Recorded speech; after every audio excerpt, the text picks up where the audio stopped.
नमस्कार दोस्तों, उम्मीद है आप सब ठीक होंगे। स्वागत है आपका वैम्पायर हॉरर में। आज जो स्टोरी हमें जानने को मिली है और जिस भाई ने हमारे साथ शेयर की है, उसी की जुबानी सुनेंगे। तो चलिए बिना किसी टाइम को वेस्ट किए शुरू करते हैं। मेरा नाम रोहित यादव है और मैं हरियाणा के सोनीपत का रहने वाला हूँ। मेरे पिताजी एक ट्रक ड्राइवर थे। नाम था महावीर यादव। उन्होंने अपनी जिंदगी का ज्यादा हिस्सा सड़कों पर गुजारा। कश्मीर से कन्याकुमारी तक हर रूट उन्होंने देखा था, लेकिन एक सफर ऐसा था जिसके बाद वह कभी किसी और सफर पर नहीं जा सके। बचपन में जब मैं छोटा था तब मुझे लगता था पापा बस बीमार हो गए हैं, लेकिन बड़े होने के बाद उन्होंने खुद मुझे वह कहानी बताई। एक रात जब उनकी आंखों में अजीब सा डर था, बेटा अगर मैं तुझे सच बताऊं तो शायद तू रात को सो नहीं पाएगा।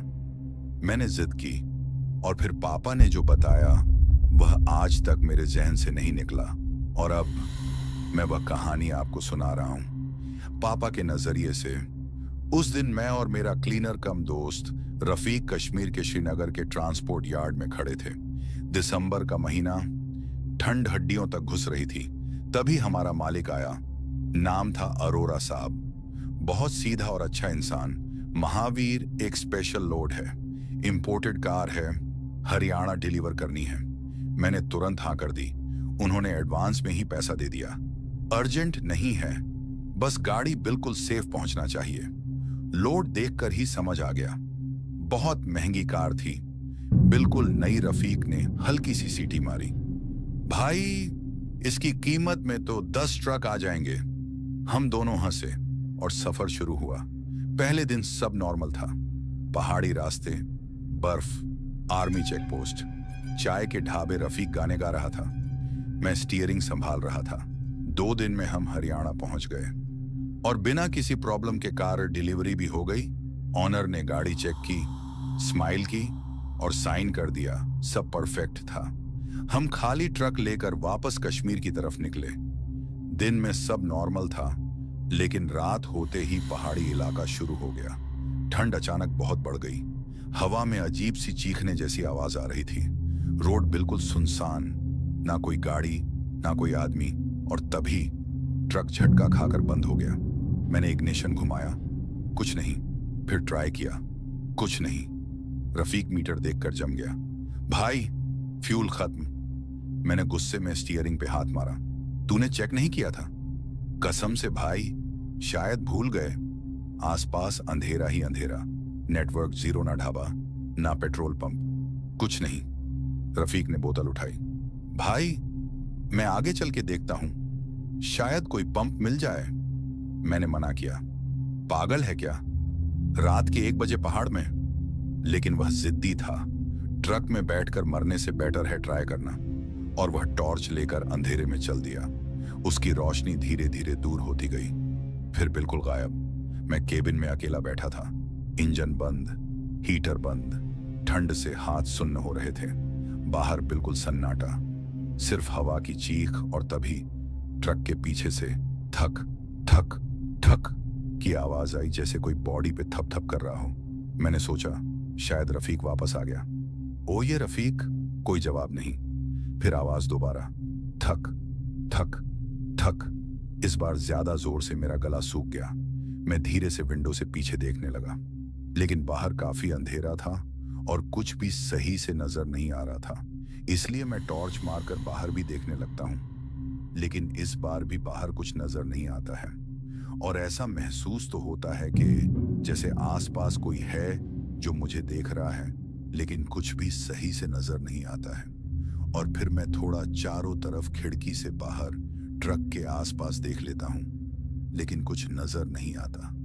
इसलिए मैं वापस केबिन के अंदर आकर बैठ जाता हूं और टाइम पास करने के लिए सिगरेट निकाल कर पीने लगता हूं। लेकिन पता नहीं क्यों मुझे मेरे दाएं साइड वाले ट्रक के खिड़की के पास से बार बार ऐसा महसूस होता रहा जैसे कोई वहां से देख रहा है। इसलिए मैं भी टॉर्च की रोशनी से देखने की कोशिश किया करता था, लेकिन वहां बार बार कोई नहीं होता था।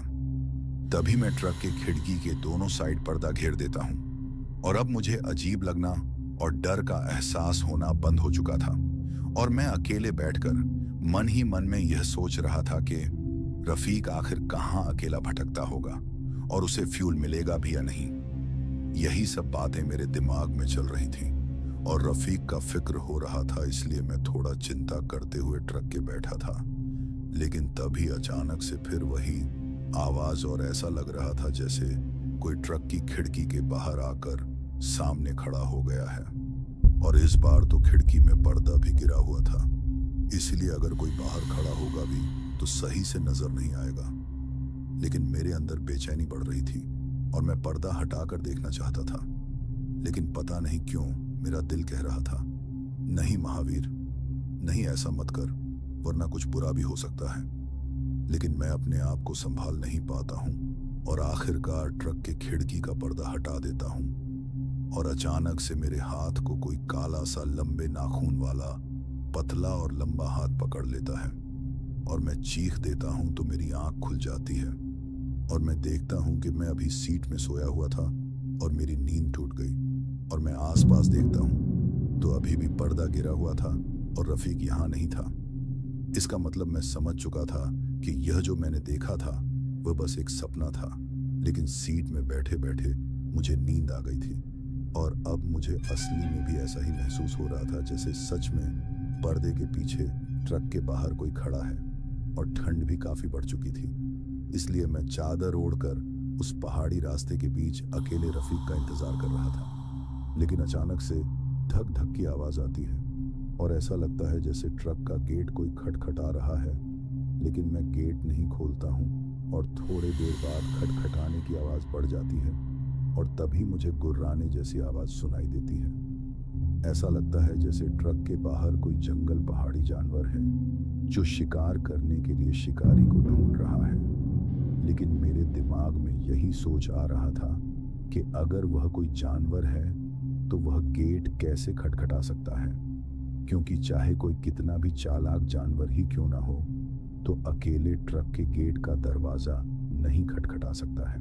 इसीलिए अब मैं हिम्मत दिखाने का फैसला करता हूं और हाथ में टॉर्च लेकर तेजी में खिड़की का पर्दा हटा देता हूं। और जैसे ही पर्दा हट जाता है तभी मेरी सांसें तेज चलने लगती हैं और मैं यही सोचता हूं कि शायद कहीं सपना में जैसा हुआ था वैसा ना हो जाए।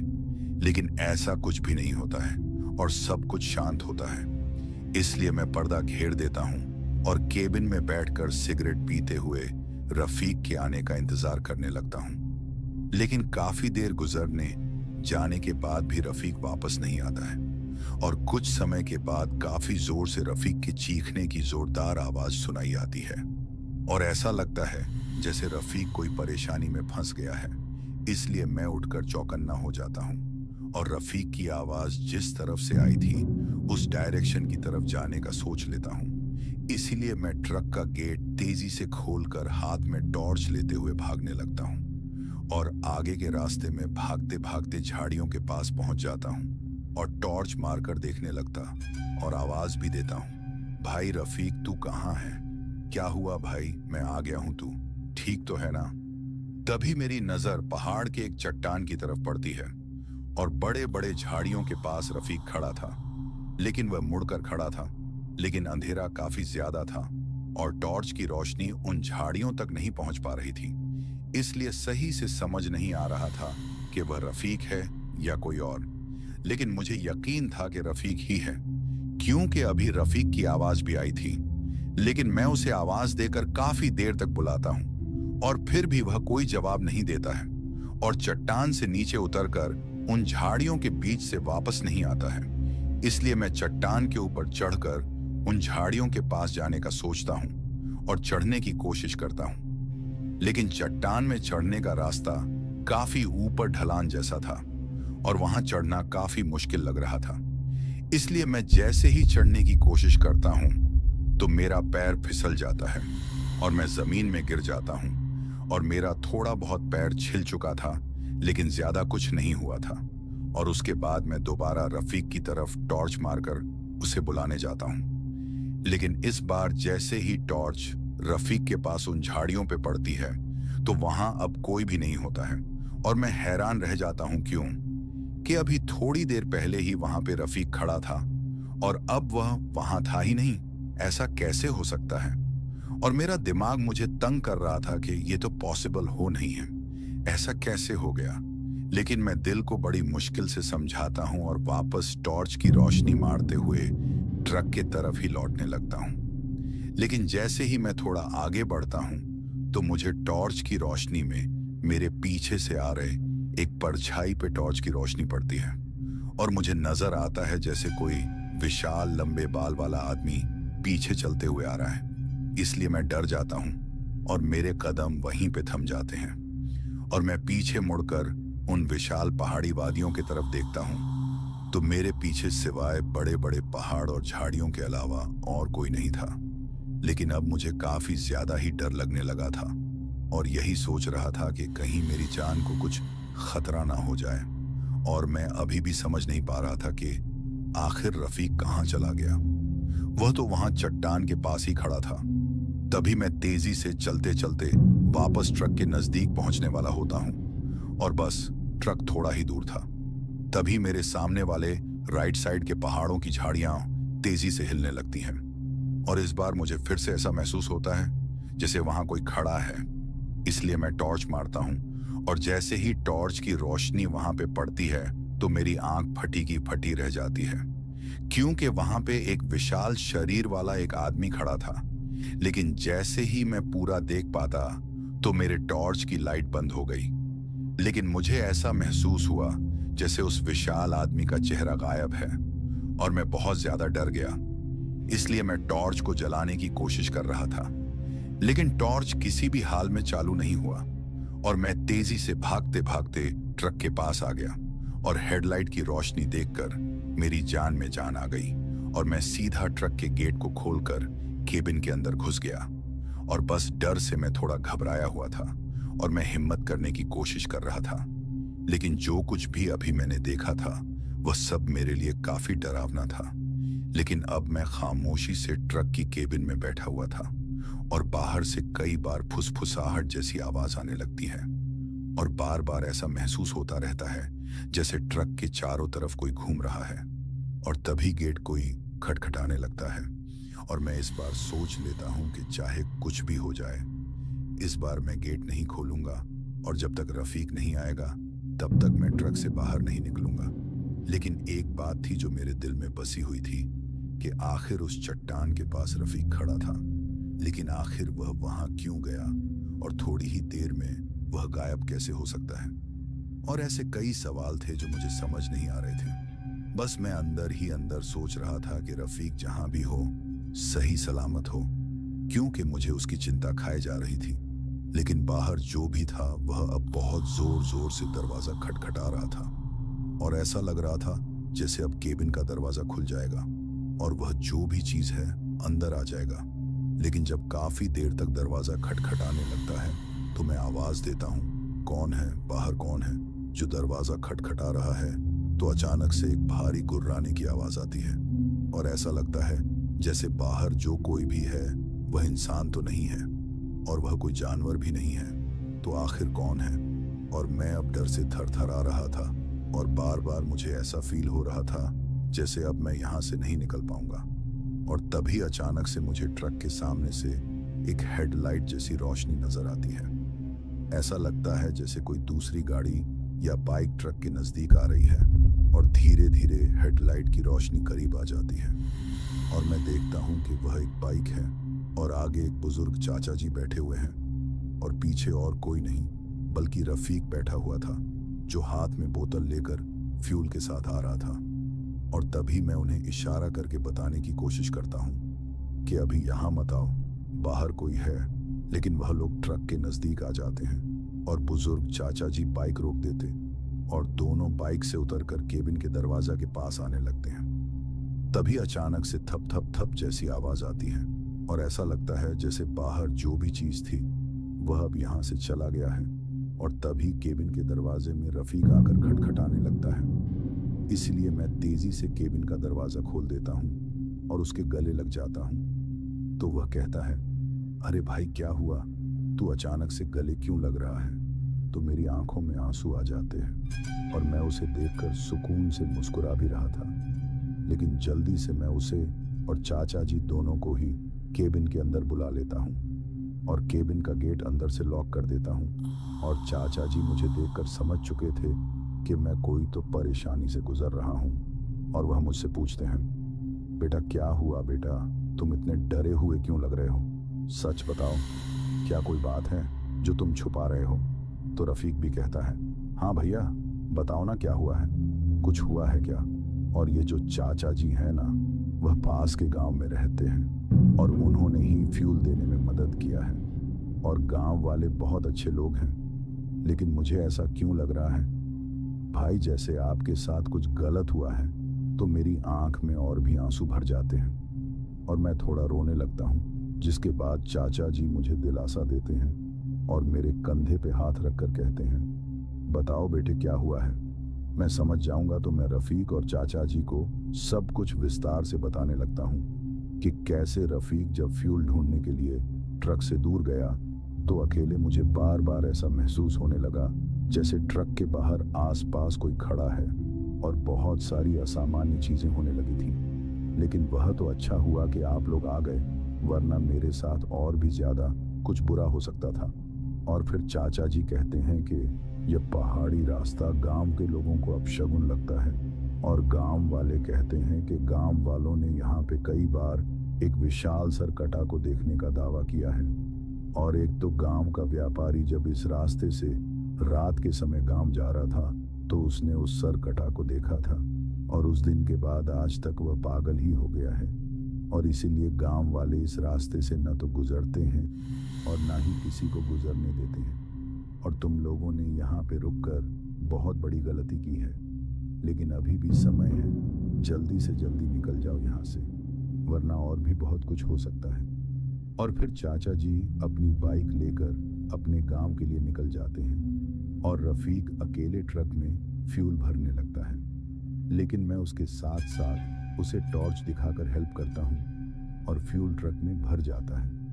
और फिर मैं स्टीयरिंग पकड़ता हूँ और ट्रक को आगे बढ़ाने लगता हूँ और पहाड़ी रास्ता धीरे धीरे पीछे छूटने लगता है। लेकिन अचानक से हमें पहाड़ी रास्ते के किनारे में कोई आदमी दूर से ही खड़ा नजर आता है और रफीक कहता है, भैया वह देखो, शायद कोई गांव वाला सड़क के किनारे खड़ा है, बेचारा मदद के लिए रुका हुआ होगा। लेकिन मुझे कुछ ठीक नहीं लगता है, इसीलिए मैं ट्रक को नहीं रोकता हूँ। और जैसे ही उस आदमी के पास से ट्रक गुजरता है तो अचानक से हम दोनों देखते हैं कि वह आदमी बहुत ही विशाल है और उसका चेहरा जमीन की तरफ झुका हुआ है और उसके चेहरे में लंबे लंबे बाल लटक रहे हैं और वह ऐसा था जैसे कोई इंसान नहीं हो। इसलिए रफीक थोड़ा डर जाता है और मैंने ट्रक को ना रोकने का फैसला बिल्कुल सही किया था। लेकिन तभी रफीक कहता है, भैया वह देखो, साइड मिरर में मुझे कुछ भागते हुए नजर आ रहा था। तो मेरी नजर भी साइड मिरर पे पड़ती है और जो नज़ारा मैं देखता हूँ वह मुझे और भी ज्यादा डराने के लिए काफी था, क्योंकि हमारे ट्रक के पीछे पीछे वही विशाल शरीर का इंसान भागते हुए नजर आ रहा था और उसका चेहरा यानी सर उसके हाथ में था और उसके शरीर से उसका सर गायब था, जो देखने के बाद कोई भी अच्छा इंसान पागल हो जाए। और मैं साइड मिरर में देख रहा था और कुछ सेकंड के लिए मेरा ध्यान जैसे ही भटका तो हमारी ट्रक सामने वाले साइड के पेड़ से टकरा गई। लेकिन ट्रक में मैंने सही समय में ब्रेक लगा दिया था, इसलिए हल्का फुल्का ही ट्रक पेड़ से टकराया था। लेकिन ट्रक का टायर उस पेड़ के आसपास वाले चट्टान के पास इतना घुस गया था कि निकल नहीं रहा था और अब साइड मिरर में कोई भी नजर नहीं आ रहा था और हमारा ट्रक काफी बुरे तरीके से फंस चुका था। इसलिए अब हमारे पास एक और बड़ी परेशानी आ गई थी और हम दोनों फंस चुके थे। तभी अचानक से रफीक कहता है, भैया जल्दी करो, भैया यहाँ से निकलो, चलो हम लोग पास के गांव में चलते हैं, वही एक जगह है जहां हम लोगों को सुरक्षा मिल सकता है। हम दोनों डर के मारे बिना पीछे देखे भागते ही जा रहे थे। पहाड़ी रास्ता, अंधेरा, ठंडी हवा और हर तरफ झाड़ियों की सर रफीक आगे आगे रास्ता दिखा रहा था। भैया जल्दी, बस थोड़ा और, गांव पास ही है। मेरे पैर कांप रहे थे, सांस फूल रही थी, लेकिन जान बचानी थी। कुछ मिनट बाद दूर से एक हल्की सी रोशनी दिखी और जैसे ही हम नजदीक पहुंचे, छोटे छोटे घर नजर आए गांव। मेरी जान में जान आ गई। रफीक सीधा मुझे एक मिट्टी के घर की तरफ ले गया। यही चाचा जी का घर है। उसने जोर जोर से दरवाजा खटखटाया। चाचा जी, दरवाजा खोलो। अंदर से आवाज आई, कौन है इतनी रात को? दरवाजा खुला। वही बूढ़े चाचा जी खड़े थे। हमें देखते ही घबरा गए। अरे बेटा, तुम दोनों की हालत क्या हुआ? मैं कुछ बोल भी नहीं पा रहा था, बस सांस ले रहा था। रफीक ने जल्दी जल्दी सब बताया कि ट्रक फंस गया है और कोई चीज हमारा पीछा कर रही है। चाचा जी एक पल के लिए बिल्कुल चुप हो गए, फिर धीरे से बोले, चलो मेरे साथ चलो, यहां खड़े रहना ठीक नहीं। वह हमें गांव के अंदर एक छोटी सी चाय की दुकान पर ले गए। दुकान बंद होने ही वाली थी, लेकिन अभी भी रोशनी जल रही थी। घड़ी में लगभग 11 बज रहे थे। चाय वाले चाचा जी ने हमें देखा और तुरंत पानी का लोटा दे दिया।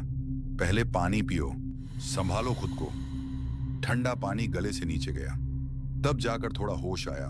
मैं और रफीक बेंच पर बैठ गए। दोनों का शरीर कांप रहा था। चाय वाले चाचा जी चूल्हे पर चाय चढ़ाने लगे। दूसरे चाचा जी हमारे सामने बैठ गए। अब बताओ क्या हुआ? मैं धीरे धीरे सब बताने लगा। ट्रक बंद होना, रफीक का जाना, झाड़ियों में खड़ा आदमी, विशाल साया, सर कटा, पीछा करना, सब कुछ। मेरी आवाज कभी कांपती, कभी रुक जाती। सब सुनने के बाद दोनों चाचा जी एक दूसरे की तरफ देखने लगे। फिर बूढ़े चाचा जी ने बहुत धीमी आवाज में कहा, तुम लोग यहां आकर गलती कर दिए। मेरा दिल धक से रह गया। क्यों? चाय वाले चाचा जी ने भी घबराकर चूल्हे की आंच धीमी कर दी।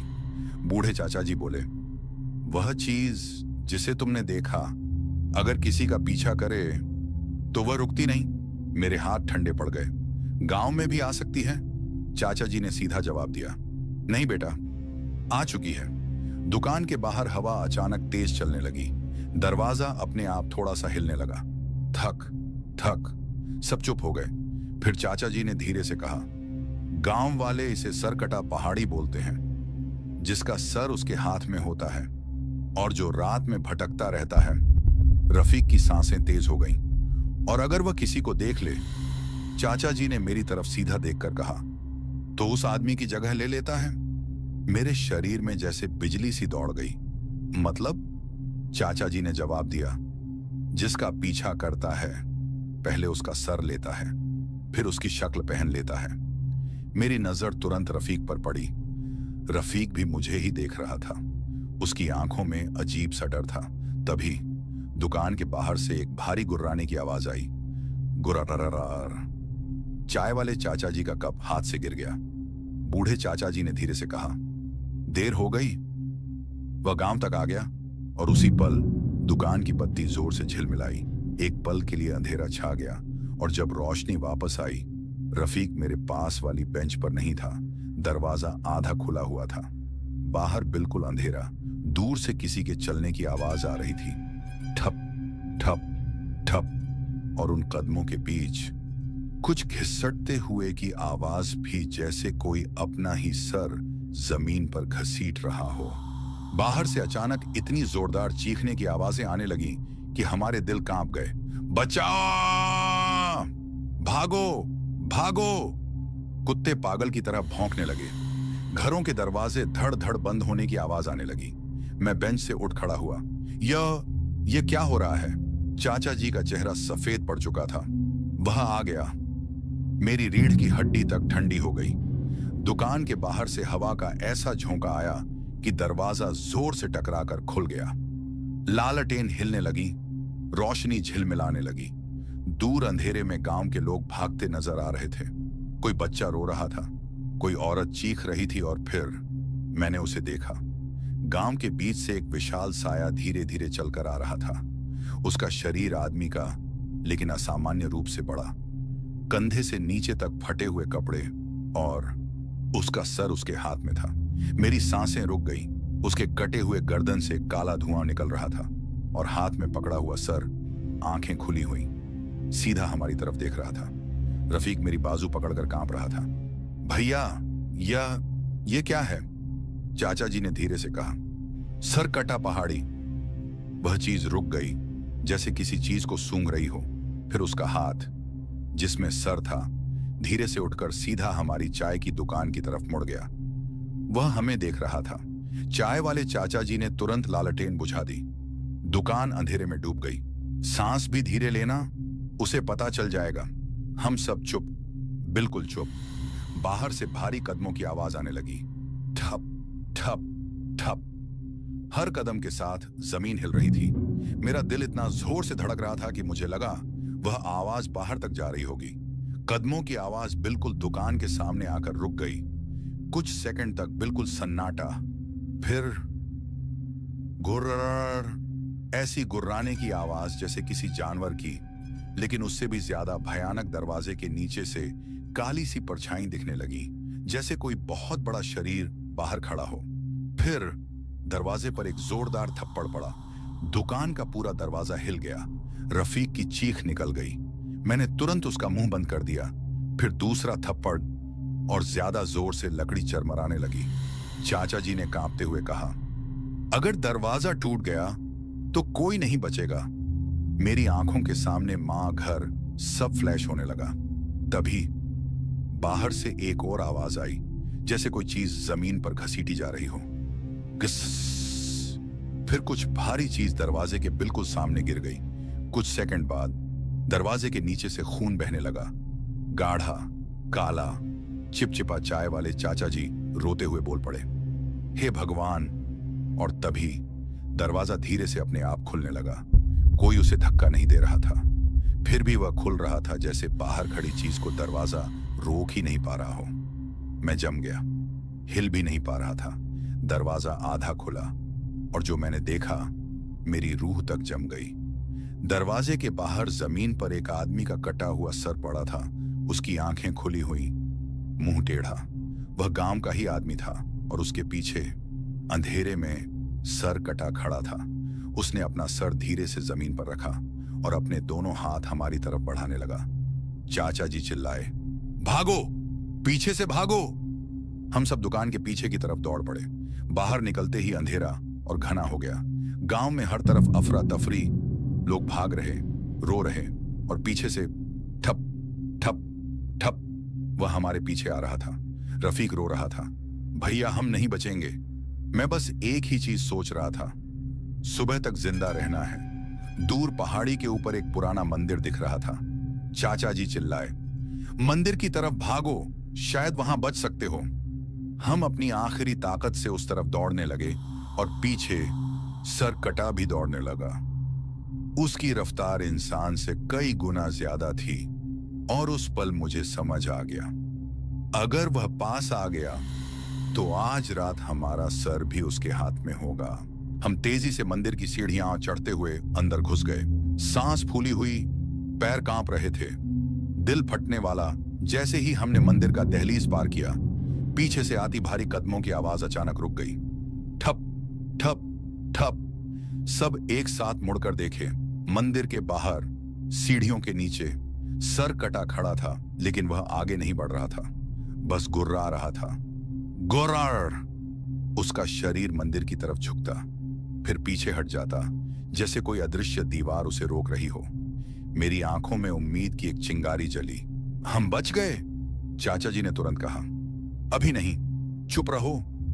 मंदिर के अंदर घना अंधेरा था। सिर्फ एक पुरानी सी दिया हल्की रोशनी दे रहा था। मूर्ति पर सूत और धूल जम चुकी थी। लगता था सालों से कोई पूजा नहीं हुई। और तभी अंधेरे के कोने से किसी के खांसने की आवाज आई। ख ख। हम सब एक साथ उधर देखे। एक बहुत बूढ़ा आदमी, सफेद दाढ़ी, फटे कपड़े, मंदिर के स्तंभ के पास बैठा था, जैसे वह पहले से वहीं हो। मेरा दिल दोबारा तेज धड़कने लगा। कौन कौन हो आप? बूढ़े ने धीरे से सर उठाया।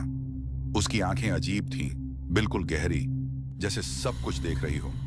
तुम लोग देर से आए। चाचा जी तुरंत उसके पैर छूने झुक गए। बाबा, हमें बचाइए। वह पीछे आ गया। बूढ़ा आदमी, बाबा, धीरे से बाहर की तरफ देखा।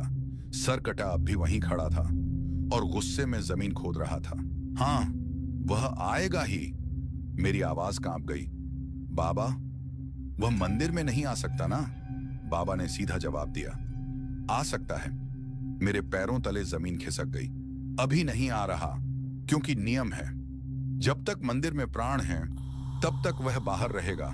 रफीक रोते हुए बोला। प्राण मतलब? बाबा ने मूर्ति की तरफ इशारा किया। जब तक किसी जीवित चीज की बलि ना चढ़ जाए। मेरा खून जम गया। क्या? बाबा की आवाज बिल्कुल सीधी थी, बिना इमोशन के। यह राक्षस तब तक बाहर ही भटकता है जब तक कोई अपना सर नहीं देता। चाचा जी का हाथ कांप गया। बाबा, कोई और रास्ता? बाबा ने धीरे से सर हिला दिया। यह पहाड़ का श्राप है, या तो एक मरेगा या सब मरेंगे। मंदिर में मौत जैसा सन्नाटा छा गया। रफीक पीछे हट गया। नहीं नहीं, ऐसा नहीं हो सकता। बाहर से सर कटा की गुर्राने की आवाज और तेज हो गई। गुर्र! मंदिर की दीवार हिलने लगी, छत से मिट्टी गिरने लगी। बाबा ने शांत आवाज में कहा, समय कम है, जल्दी फैसला करो। मेरी आंखों के सामने सब घूमने लगा। एक तरफ मेरी जान, एक तरफ रफीक, एक तरफ चाचा जी। तभी रफीक ने चुपचाप मूर्ति की तरफ चलना शुरू किया। भैया, आप घर जाना, आपके बच्चे होंगे। मेरा दिल फट गया। पागल हो गया है क्या? वापस आ। उसने मेरी तरफ देखा, आंखों में आंसू। अगर मैं नहीं तो वह सबको मार देगा। चाचा जी भी रो पड़े। रफीक मूर्ति के सामने घुटनों पर बैठ गया। बाबा ने एक पुरानी तलवार उसके सामने रख दी। अपनी मर्जी से दिया हुआ सर सबसे शक्तिशाली बलि होता है। मेरी ताकत जवाब दे रही थी। रफीक, मत कर। बाहर सर कटा, अचानक चुप हो गया, बिल्कुल सन्नाटा, जैसे वह इंतजार कर रहा हो। रफीक ने तलवार उठाई, हाथ कांप रहे थे, और उसी पल मंदिर के बाहर से एक और आवाज आई। रुको। सब जम गए। यह आवाज पापा की आवाज जैसी थी, लेकिन पापा तो बहुत दूर थे। बाबा ने अचानक चिल्लाया, कोई भी बाहर की आवाज पर भरोसा मत करो। वह तुम्हें रोकना चाहता है, क्योंकि बलि होने वाली है। रफीक का हाथ हवा में ही रुक गया। मंदिर की दहलीज पर एक परछाई दिखने लगी और धीरे धीरे सर कटा मंदिर के अंदर कदम रखने लगा, जैसे अब नियम टूट चुके हों। और उस पल मुझे समझ आ गया, अब या तो बलि होगी या हम सब का सर उसके हाथ में होगा। रफीक का हाथ अभी भी हवा में था। तलवार का धार दिया कि रोशनी में चमक रहा था। मेरी सांसें रुक सी गई थीं। सर कटा मंदिर के अंदर धीरे धीरे कदम रख रहा था। हर कदम पर जमीन कांप रही थी। ठप ठप ठप। उसका कटा हुआ गर्दन से काला धुआं निकल रहा था और हाथ में पकड़ा सर सीधा रफीक को घूर रहा था। मैं चिल्लाया, रफीक रुक जा, कुछ तो गलत है। तभी बाबा जोर से हंसने लगे, एक ठंडी, सूखी, इंसान ना लगने वाली हंसी। सब जम गए। चाचा जी घबरा कर बोले, बाबा आप हंस क्यों रहे हो? बाबा धीरे धीरे खड़े हो गए। उनकी कमर जो अब तक झुकी हुई थी सीधी हो गई। आंखों की चमक बदल गई, क्योंकि समय आ गया है। मेरा दिल डूब गया। किस चीज का समय? बाबा ने सीधा मुझे देखा, नए शरीर का। मेरी रीढ़ की हड्डी तक बर्फ जम गई। रफीक पीछे हट गया। क्या मतलब? बाबा ने अपना हाथ मूर्ति पर रखा और जैसे ही उन्होंने मंत्र जैसा कुछ बोला, मूर्ति की आंखें लाल चमक उठी। मंदिर के अंदर हवा घूमने लगी। दिया अपने आप बुझ गया। अब सिर्फ बाहर से आ रही हल्की रोशनी थी। सर कटा बिल्कुल दरवाजे के पास रुक गया, जैसे किसी सिग्नल का इंतजार कर रहा हो। बाबा की आवाज अब भारी और डरावनी हो चुकी थी। मैं इस पहाड़ का रक्षक नहीं, मैं इस राक्षस का सेवक हूं। चाचा जी पीछे हट गए। नहीं, ये झूठ है, बाबा ने हंसी के साथ कहा। हर साल एक आदमी, तभी ये गांव जिंदा रहता है। मेरा दिमाग घूम गया। तो आप लोगों को बलि देते हो? बलि नहीं, बाबा ने धीरे से कहा, बदलाव। और फिर सर कटा ने अपना सर जमीन पर रख दिया। उसका विशाल शरीर सीधा खड़ा हो गया। बिना सर के बाबा ने मेरी तरफ इशारा किया, ये वाला। मेरी रूह तक जम गई। क्या? रफीक चिल्लाया, नहीं, इसे छोड़ो। लेकिन सर कटा ने अचानक अपनी गति बढ़ा दी। एक ही पल में वह मेरे सामने था। उसका हाथ मेरे गले की तरफ बढ़ा। मैं पीछे हटने की कोशिश की, पर पैर जम गए। भाग सस! रफीक चिल्लाया, लेकिन देर हो चुकी थी। उसने मेरा कॉलर पकड़कर मुझे हवा में उठा लिया। मेरी सांसें रुकने लगी। आंखों के सामने अंधेरा छाने लगा। उसने अपना कटा हुआ सर उठाया और मेरे चेहरे के बिल्कुल सामने लाया। उसकी आंखें सीधा मेरी आंखों में घुस रही थी। फिर वह सर मुस्कुराया। एक ठंडी सी आवाज मेरे दिमाग में गूंजी, अब तू चलेगा और मैं जीऊंगा। मैंने रफीक को लास्ट बार देखा। वो मेरी तरफ दौड़ रहा था। भैया! सरकटा ने अपना हाथ मेरे सर पर रखा और एक झटके में कड़क सब कुछ अंधेरा। कुछ देर बाद मंदिर के अंदर सिर्फ रफीक और चाचा जी खड़े थे। जमीन पर मेरा शरीर गिरा हुआ था, बिना सर के, और सरकटा का शरीर अब मेरा सर लिए खड़ा था। मेरी आंखें खुली हुई, लेकिन उनमें मैं नहीं था। बाबा संतुष्ट होकर मुस्कुराए। नया पहाड़ी राक्षस जन्म ले चुका है। रफीक चीख पड़ा, नहीं भैया! लेकिन मैं, या जो भी था, धीरे से उसकी तरफ मुड़ गया और एक कदम उसकी तरफ बढ़ाया। ठप! रफीक पीछे हट गया। तू मेरे भैया नहीं है। मैं, या वह चीज, बस गुर्राया। गुर्रार! बाबा चिल्लाए, भागो, सुबह होने से पहले यह गांव छोड़ दो। रफीक और चाचा जी मंदिर से बाहर भाग गए और पहाड़ पर एक नया सरकटा भटकने लगा। सुबह आर्मी पेट्रोल को पहाड़ के रास्ते पर एक फटा हुआ ट्रक मिला। ड्राइवर का कोई पता नहीं। क्लीनर बेहोश हालत में मिला। उसने सिर्फ एक ही बात बार बार बोली, वह मेरे भैया को ले गया। अब वह पहाड़ पर है, और आज भी कश्मीर से हरियाणा के उस पहाड़ी रूट पर रात में कभी कभी एक विशाल साया नजर आता है जो रोड के किनारे खड़ा रहता है, सर झुकाए, लंबे बाल लटकाए, और अगर कोई गाड़ी रुक जाए तो वह धीरे से अपना सर उठाता है और उसका चेहरा बिल्कुल इंसान जैसा होता है। उस रात के बाद कुछ महीने तक सब नॉर्मल रहा, लेकिन फिर धीरे धीरे उस पहाड़ी हाईवे पर अजीब घटनाएं होने लगी। रात में चलने वाली ट्रक सुबह सड़क के किनारे खड़ी मिलती, इंजन बंद, लाइट्स ऑन, दरवाजा खुला, ड्राइवर का कोई पता नहीं। कभी कभी रोड पर खून के निशान मिलते जो कुछ दूर जाकर अचानक गायब हो जाते। पुलिस ने पहले सोचा लूट या एक्सीडेंट होगा, लेकिन जब तीसरी, चौथी, पांचवी ट्रक भी इसी तरह मिली, तब सबको डर लगने लगा। सबसे डरावनी बात, ड्राइवर्स के सर कभी नहीं मिलते थे। लोगों ने रात में उस रूट पर चलना बंद कर दिया। ढाबे वाले बोलते, रात के बाद मत जाना, वह पहाड़ जिंदा है। एक रात पंजाब का ट्रक ड्राइवर सुरिंदर उस रूट से अकेला जा रहा था। उसका हेल्पर बीमार था, इसलिए वह सोलो ड्राइव कर रहा था। रात के लगभग 2 बजे पहाड़ी मोड़ पर उसने एक आदमी को रोड के किनारे खड़ा देखा। लंबे बाल, झुककर खड़ा, जैसे ठंड से कांप रहा हो। सुरिंदर ने ब्रेक लगा दी। ओए भाई, किधर जाना है? आदमी ने धीरे से हाथ उठाया। लिफ्ट का इशारा सुरिंदर को थोड़ा अजीब लगा, लेकिन इंसानियत में दरवाजा खोल दिया। आ जाओ। आदमी धीरे से केबिन में चढ़ गया, लेकिन वह कुछ बोल नहीं रहा था, बस सर झुकाए बैठा था। केबिन में अचानक बहुत ठंड हो गई, जैसे फ्रीजर खुल गया हो। सुरिंदर ने हीटर बढ़ा दिया। भाई, नाम क्या है? कोई जवाब नहीं। उसने साइड में देखा। आदमी के कपड़े गीले थे, जैसे खून से भीगे हों। सुरिंदर का गला सूख गया। भाई, ठीक हो ना? तभी आदमी ने अपना सर धीरे से ऊपर उठाया और सुरिंदर की चीख निकल गई। उसका सर गर्दन पर था ही नहीं, सिर्फ काला अंधेरा और फटा हुआ मांस, और उसके हाथ में उसका अपना सर था। वह सर सीधा सुरिंदर को घूर रहा था। फिर वह मुस्कुराया। ट्रक कंट्रोल से बाहर हो गया। अगली सुबह ट्रक सड़क के किनारे मिला। ड्राइवर गायब, केबिन में सिर्फ खून और सीट पर उंगलियों के गहरे निशान। लेकिन कहानी यहीं खत्म नहीं होती। एक और रात एक बस ड्राइवर ने भी वहीं साया देखा। इस बार वह आदमी रोड के बीच खड़ा था। बस रुक गई। पैसेंजर्स चिल्लाने लगे। ड्राइवर हॉर्न बजाता रहा, लेकिन वह हिला नहीं। फिर उसने अपना सर उठाया और बस की तरफ चलने लगा। पैसेंजर्स ने खिड़की से देखा और हिस्टेरिया मच गया। भागो! ड्राइवर ने रिवर्स गियर डाला। बस घुमाकर भाग गया। उसने कसम खाई, दोबारा कभी उस रूट पर नहीं जाऊंगा। समय के साथ एक कहानी फैल गई।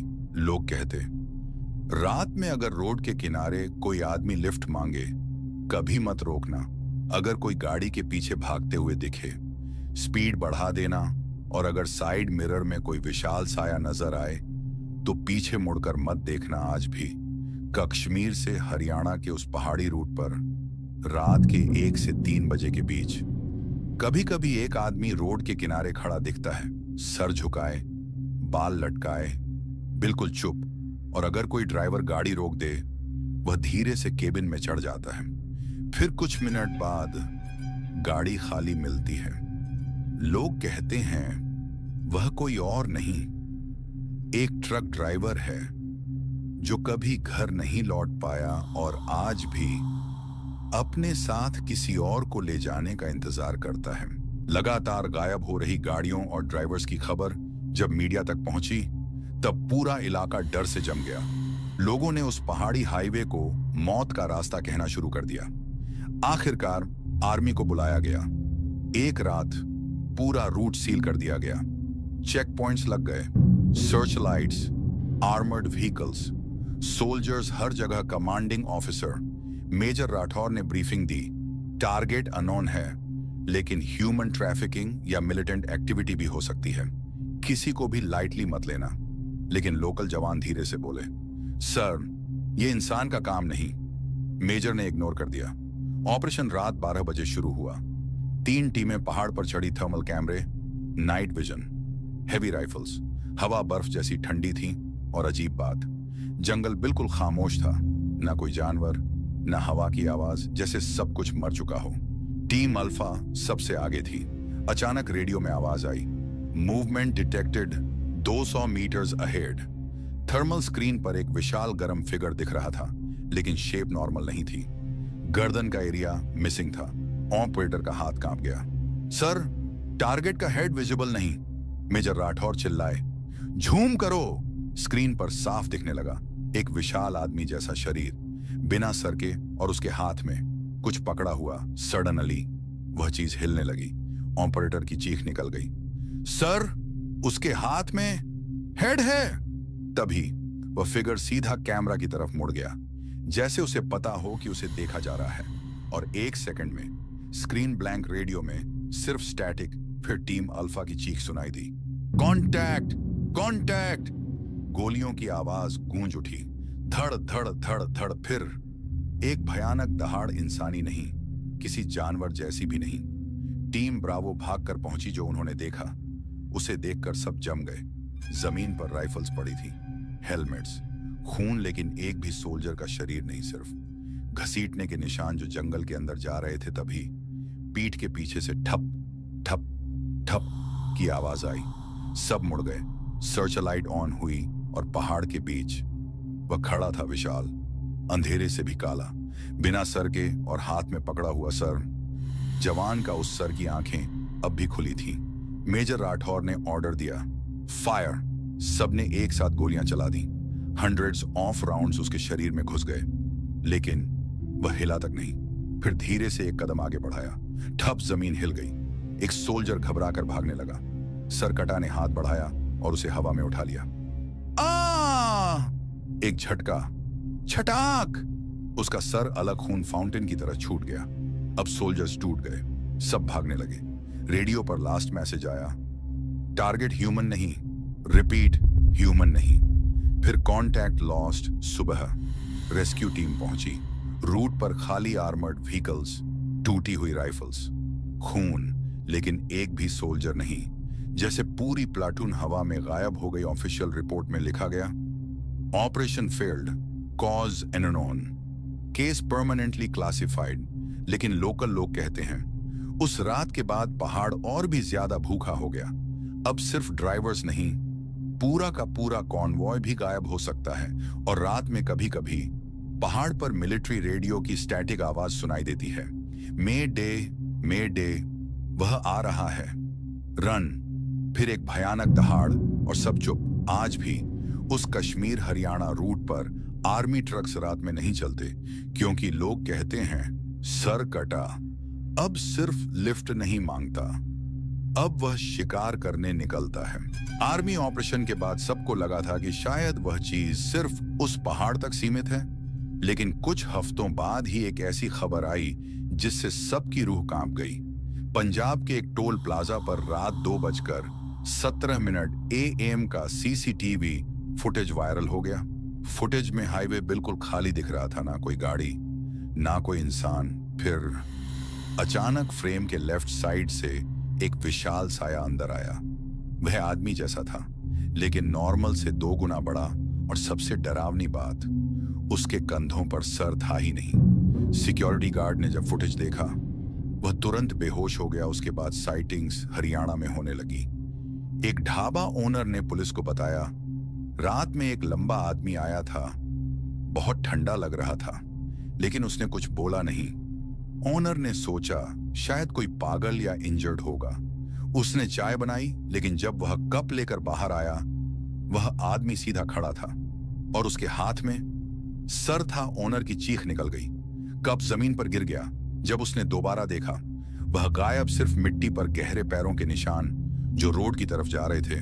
अब लोग समझ गए, सर कटा पहाड़ छोड़ चुका है और वह साउथ की तरफ बढ़ रहा है, जैसे किसी को ढूंढ रहा हो। एक रात गुरुग्राम के आउटर स्कर्ट्स पर भी एक इंसिडेंट हुआ। एक कैब ड्राइवर ने पुलिस को कॉल किया, सर, एक आदमी रोड के बीच खड़ा है, हिल नहीं रहा। पुलिस ने कहा, हॉर्न बजाओ और निकल जाओ।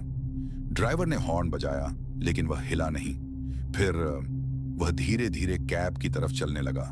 स्ट्रीट लाइट के नीचे आते ही ड्राइवर जम गया। उसका सर नहीं था। ड्राइवर ने रिवर्स गियर डाला, गाड़ी घुमाकर भाग गया। रियर मिरर में उसने देखा, वह चीज गाड़ी के पीछे दौड़ रही थी, इंसान से कई गुना तेज। फिर अचानक गायब। इसी बीच रफीक को अजीब सपने आने लगे। हर रात वही हाईवे, वही ठंड, वही अंधेरा, और दूर एक विशाल साया जो धीरे धीरे उसकी तरफ आता, और जब पास पहुंचता, उसके हाथ में एक सर होता, और वह सर रफीक का होता। रफीक चीख कर उठ जाता। एक दिन उसे एक पार्सल मिला। Sender unknown. अंदर एक पुरानी ट्रक की नंबर प्लेट थी, जो उसके भैया के ट्रक की थी। साथ में एक कागज, उस पर सिर्फ खून से लिखा था, मैं आ रहा हूं। रफीक के हाथ से प्लेट गिर गई। उस मोमेंट उसे समझ आ गया, सर कटा किसी रैंडम शिकार पर नहीं, उस पर आ रहा है उस रात। गुरुग्राम के बाहर एक पुराने इंडस्ट्रियल रोड पर स्ट्रीट लाइट्स अचानक ब्लिंक करने लगी। हवा बर्फ जैसी ठंडी हो गई, और दूर अंधेरे में ठप ठप ठप भारी कदमों की आवाज। एक सिक्योरिटी गार्ड ने टॉर्च उठाई। लाइट जैसे ही आगे बढ़ी, उसका खून जम गया। वही विशाल बिना सर का शरीर और हाथ में पकड़ा हुआ सर, जो धीरे से उसकी तरफ मुड़ रहा था। गार्ड की चीख रात में गूंज उठी। अगली सुबह गेट खुला, मिला टॉर्च, जमीन पर खून के निशान। गार्ड गायब। सीसीटीवी में सिर्फ एक फ्रेम क्लियर था, सर कटा गेट के अंदर जाता हुआ। अब लोग कहते हैं वह पहाड़ का राक्षस नहीं रहा, अब वह शिकारी बन चुका है। और सबसे डरावनी बात, वह किसी एक इंसान को ढूंढ रहा है। उस रात रफीक बिल्कुल सो नहीं पा रहा था। दिल में अजीब बेचैनी थी, जैसे कोई बुरी चीज होने वाली हो। बाहर हवा तेज चल रही थी। कभी कभी खिड़की अपने आप धक धक करती। रात के लगभग 2:30 बजे। मोहल्ले के सारे कुत्ते एक साथ भौंकने लगे, लेकिन नॉर्मल भौंकना नहीं। वह डर कर चीख रहे थे। रफीक उठकर खिड़की के पास गया। गली बिल्कुल खाली थी। स्ट्रीट लाइट की पीली रोशनी में सब कुछ सुस्त लग रहा था। फिर उसने गेट के पास एक साया देखा, बहुत लंबा, बिल्कुल सीधा खड़ा। रफीक का गला सूख गया। नहीं, यह नहीं हो सकता। उसने आंखें मलकर दोबारा देखा। वह साया अब भी वहीं था और हिल भी नहीं रहा था। रफीक ने हिम्मत करके सीसीटीवी मॉनिटर ऑन किया। स्क्रीन पर जो दिखा, उससे उसकी चीख निकल गई। गेट के बाहर सरकटा खड़ा था, विशाल, अंधेरा, बिना सर के, और उसके हाथ में पकड़ा हुआ सर धीरे धीरे गेट की तरफ मुड़ रहा था, जैसे घर के अंदर देख रहा हो। तभी घर की लाइट्स ब्लिंक करने लगी। फैन स्लो हो गया, फिर रुक गया। पूरा घर बर्फ जैसा ठंडा हो गया। रफीक का छोटा भाई दूसरे कमरे से चिल्लाया, भैया, लाइट क्यों गई? रफीक बोल भी नहीं पा रहा था। थक थक। गेट पर जोर का नॉक हुआ। कोई आदमी इतनी जोर से लोहे का गेट नहीं पीट सकता।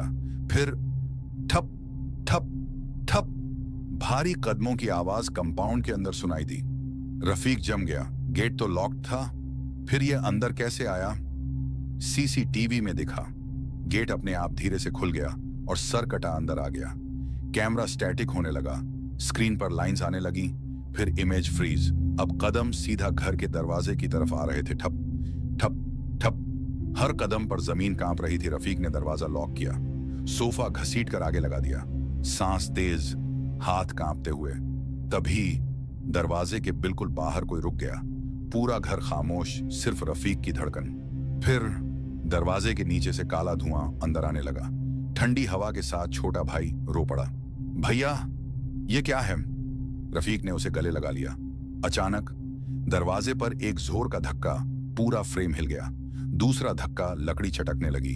तीसरा धक्का, धड़ाम, दरवाजा टूट गया। दरवाजे के अंधेरे में वह खड़ा था, विशाल, बिना सर के और हाथ में पकड़ा हुआ सर, जो सीधा रफीक को देख रहा था। उस सर की आंखों में अजीब पहचान थी, जैसे वह उसे जानता हो। फिर सरकटा ने धीरे से अपना हाथ बढ़ाया, सीधा रफीक की तरफ। रफीक हिल भी नहीं पा रहा था। उस मोमेंट सर ने अपने होंठों को हिलाया और एक फुसफुसाती आवाज निकली, RAFI क्यों? रफीक की रूह तक जम गई। ये आवाज भैया की थी। सर कटा एक कदम और आगे बढ़ा। ठप उसका हाथ रफीक के सिर के ऊपर मंडराने लगा, जैसे वह कुछ लेने आया हो।